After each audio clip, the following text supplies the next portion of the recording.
A violently ill passenger at the Birmingham Shuttlesworth International Airport sends response crews, emergency crews, into high alert. Good evening once again. I'm Trent Butler. I'm Sherry Jackson. We are continuing this coverage of that breaking news situation, an emergency situation that began at the airport shortly before 4 o'clock this afternoon. Our Lillian Lalo has been covering this story at the airport. She brings us now the very latest information. Lillian?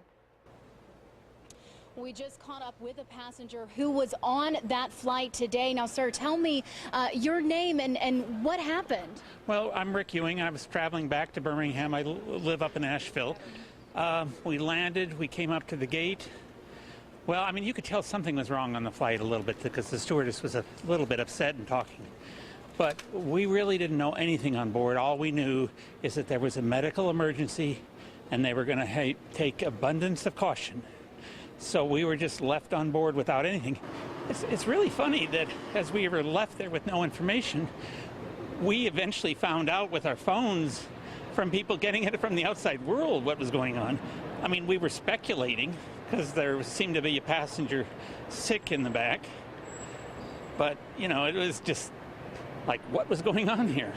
Well, what kind of feelings, were going through your mind, especially with Ebola being so big in the news right now? Well, I really wasn't concerned for myself or other passengers because we weren't in physical contact with him.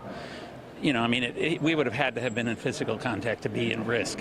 So did you see the sick patient? Yeah, in fact, I took a picture of him getting off the plane, and I posted it on my Facebook account, of course, like a lot of other people have.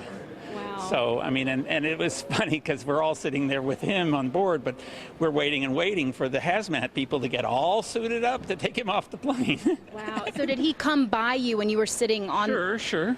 But I mean, I wasn't shaking hands with him, so wasn't, I mean, we weren't in physical contact, so I didn't feel like I was in any risk. Was the demeanor in the plane, was it calm? I think we were pretty good. Yeah. We were just tired of being on that plane. We were kept on the plane for 2.5 hours. Even after he got off, they had to wait until they were sure that he hadn't traveled, and they were waiting for customs and some governmental authority to give him the clear, so give us the clear to get off. So again, we were just left waiting.